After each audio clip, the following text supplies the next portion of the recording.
알쏭달쏭 심리학입니다. 심리학자 정혜인 교수 전화 연결돼 있습니다. 나와 계시죠? 네, 안녕하세요. 정혜인입니다. 봄바람이 불고 꽃잎이 떨어지고 마음은 싱숭생숭하고 이 마음 분석해 주세요, 빨리. 오늘 바람이 너무 많이 불어가지고 이렇게 아유. 달려있던 꽃잎이 아주 다 사라질 것 같습니다. 그러게 말이에요. 여기도 포항도 지금 바람 엄청나게 불고 있습니다. 그렇군요. 우리 저기 연약한 정혜인 교수님 날아가지 마시고요. 모두 다 안 보셨기 때문에 제가 계속 연약한 것으로 하겠습니다. 저도 계속 근육질로 밀고 있어요. 자, 오늘 어떤 이야기 할까요? 저 오늘은 며칠 전 떠난 행복을 주는 보물이라는 뜻을 가진 푸바오 이야기를 좀 해보려고 합니다. 푸바오 많은 분들이 서운해 하셨더라고요. 맞습니다. 근데 사실 오늘은 왜 떠난 그 친구에게 우리가 그토록 열망했는지 그리고 왜 사로잡혔었는지 그런 이야기를 좀 나눠보려고 합니다. 네. 물론 푸바오가 사실 참 많이 귀엽기도 했죠. 그리고 또 그녀의 일상을 공유했던 브이로그는 우리에게 기쁨과 즐거움을 선물하기도 했습니다. 그리고 또 물론 또 푸바오를 사랑하는 사람들끼리의 어떤 소통 창구였던 SNS까지도 생각을 해본다면 푸바오라는 매개로 서로를 지지하는 인간관계까지 만들어줬다라고 볼 수 있고요. 그러다 보니까 우리 삶의 일부분이었어 라고 해도 과언이 아닐 것 같기도 합니다. 맞아요. 푸바오 가기 전에 봐야 된다고 여기 포항에서도 올라가는 분들 많으셨거든요. 그렇군요. 그리고 떠나는 날 보니까 6천 명이 몰렸다고요? 네, 맞습니다. 지난 3일에 푸바오가 떠나던 날 사실 그날은 오늘보다도 날씨가 더 안 좋았어요. 비가 예. 굉장히 많이 왔었거든요. 네네. 네, 월스트리트 저널에서 이런 표현을 썼어요. 참을 수 없는 사랑스러운 존재의 가벼움이라고 푸바오의 어떤 모습을 갖다가 담았어요. 그러면서 이 많은 팬이 그 부분에 대한 이야기들을 했는데요. 이런 이야기를 했어요. 사는 게 참 힘들잖아요. 그런데 보고 있으면 행복해져요. 네, 그러면서 이 특정 동물을 향한 이 팬덤이 그럼 도대체 어떻게 생긴 걸까? 그리고 또 사실 또 한편으로 생각을 해보면 푸바오가 우리 집에 있지만 않았지 우리 모두의 손에 마음에 들려있지 않았을까 싶기도 하고요. 그래서 우리 모두의 반려동물이 아니었을까 싶기도 합니다. 야, 푸바오 현상이 현상이라고 붙여도 될 것 같아요. 신드롬이라고 불러도 될 것 같습니다. 거의 미국 월스트리트 저널에서는 밀란 쿤데라급으로 맞습니다. 했는데 귀여워서 그런 거 아닙니까, 푸바오가? 그렇기도 한데요. 사실 이 반려동물이라고 하는 거는 사회적 정서적인 어떤 관계에서 사람들한테 아무런 요구를 하지 않아요. 그리고 또 사람들을 막 비판하지도 않아요. 그리고 이거 해줘 저거 해줘 하지도 않아요.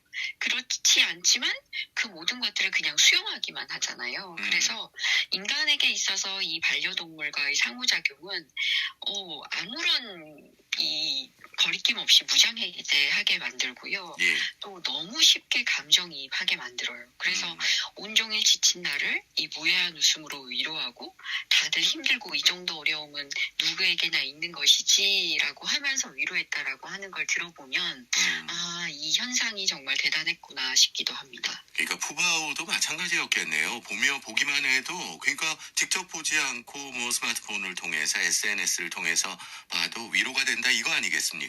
네, 맞습니다. 사실 이 푸바오의 일상은 전문적인 치료 활동이라고 보기는 어려워요, 정신적으로. 그렇지만 이 반려동물과 함께 즐겁게 지내는 정도의 어떤 오락적이고 교육적이고 예방적인 어떤 기능 중에 하나로서 이것이 작용을 했을 것 같고요. 마치 동물 매개 활동이라고 보여지기도 해요. 그래서 그 역할을 푸바오가 하지 않았을까 싶고요. 이 동물과의 어떤 상호작용을 통해서 사람들의 어떤 정서적인 안정과 심리적인 안정, 신체적인 발달 이런 것들을 다 촉진하면서 급기야 삶의 질까지도 향상시키지 않았을까 싶습니다. 그런 거 많이 보잖아요. 어르신들 계신 요양원에도 강아지가 그렇죠. 치료하기 위해 있고 자폐아들도 강아지가 맞습니다. 그 도움을 주고 그 동물 매개 치료라고 합니까 그거? 네, 맞습니다. 그런 직업도 있던데요? 맞습니다. 예, 동물매개 치료사라고 하는 직업도 있고요. 예. 이 동물매개 치료 효과에는 말씀 주셨던 것처럼 굉장히 고독한 사람의 말문을 열어주는 고양이라던가, 그 다음에 또 장수풍뎅이를 이용을 해서 아이의 사고를 좀 더 논리적으로 발달시킬 수 있는 것들, 그리고 또 돌고래가 반신마비 환자에게 행동에 대한 어떤 욕구를 느낄 수 있는 그런 어떤 호르몬을 분비해주는 어떤 연구 결과도 있고요. 네. 그리고 또 승마 프로그램이 재활의학의 어떤 보조 수단으로서도 굉장히 좋은 사례들도 많이 있어요. 그래서 이런 것들을 전부 다 생각해 보면 우리의 우울감과 불안과 이런 것들을 푸바오가 달래줬다라고 하는 걸 의심하기는 좀 어려울 것 같아요. 예, 그거는 뭐 저기 맞는 것 같아요. 제가 생각할 때도. 잠깐만요. 지금 저 상황이 있어서 하나 전화하고 이야기 이어가도록 하겠습니다. 4511님 제보 주셨는데요. 지금 천막천으로 보입니다. 낙하물이 가로수에 걸려 있어가지고요. 위치는 지금 제보가 없습니다만 주의하셔야겠고요. 3444님 고속도로입니다. 포항항 나들목에서 대구 방향 서포항 나들목 가기 2km 전인데요. 1차로에 철제물로 보이는 물건이 떨어져 있다고 합니다. 이 구간 지나시는 분들 주의하셔야겠고요. 후속 제보도 주셨으면 합니다. 무료 전화입니다. 080-240-8000번 080-240-8000번으로 후속 제보 기다리겠습니다.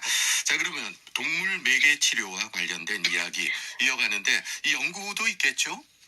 네, 있습니다. 잠시만요. 예. 제가 사례가 눌렸어요. 그러게요. 지금.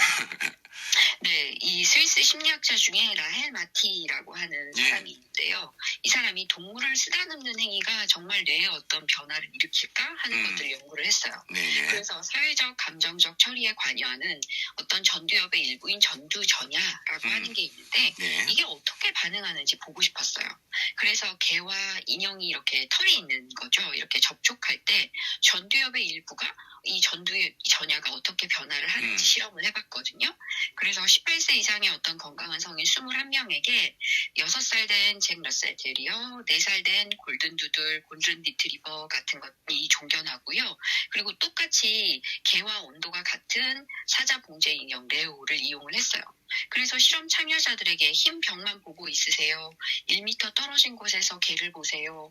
1m 떨어진 곳에서 봉제 인형을 보세요. 그리고 또 개와 함께 누워보세요. 그리고 뭐 인형을 허벅지에 올려보세요. 또 개나 인형을 쓰다듬어 보세요. 또 흰 벽을 보세요. 이런 것들을 갖다가 섞어서 이 전체적으로 두 그룹으로 나눠서 실험을 했거든요. 예. 그랬더니만 정말로 이 개와 이 인형에 대해서 실험을 한 결과적으로 사실 이 전두전야의 활동이 달라지는 것들을 봤어요. 달라져요. 예. 네네. 그러면서 이 개를 쓰다듬는 것을 했을 때 가장 이게 최대치가 되고요. 또 인간과 동물의 어떤 접촉해서 정신 건강에 정말로 직접적으로 관여할 수 있구나 하는 어떤 결과치를 주기도 했어요.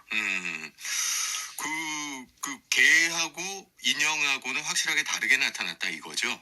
네, 물론이죠. 네, 쓰다듬는 행위 자체가 인간에게 위안을 주기는 하는데 네. 똑같은 온도를 가지고 있는 사자 인형보다는 개가 훨씬 더 인간에게 위안을 더 많이 줬다는 거죠. 그런 결과가 나왔네요. 근데 네. 그 푸바오 현상 이게 팬데믹 요소도 있다. 이건 무슨 말입니까? 사실 이 푸바오가 태어난 해부터 시작을 해서 그때는 한참 코로나가 심했었잖아요. 그랬죠, 예. 그러다 보니까 직접적으로 대면하기 힘든 시기였기 때문에 모든 인간관계가 다 단절됐었단 말이죠. 그런데 SNS를 통해서 푸바오가 자라나고 일상생활을 공유하고 이거는 마치 나의 새로운 친구가 나에게 이런 힐링을 주고 이야기를 주고 이렇게 했기 때문에 이것 자체가 또 다른 이런 어떤 유대관계를 만들게 하고 그 부분으로 인해 가지고 서로 힐링을 주었다라고 볼 수 있다라는 거죠. 사실 동물한테 우리가 뭔가 뭐 성별이나 외모나 장애나 뭐 이런 부분들을 생각하지도 않고요. 뭐 동물에게 경제력이 얼마나 있느냐 이런 것도 얘기하지 않잖아요. 그렇죠. 네, 그러니까 상대를 비판하거나 질책하지 않고 무조건적으로 수용하면서 한결같이 공감할 수 있는 것들을 이 SNS를 통해서 이루어졌다라고 하는 거예요. 사실 이 팬데믹 기점으로 해가지고 또 하나 많이 있었던 것 중에 하나가 동물 관련 프로그램이에요. 맞아요. 예.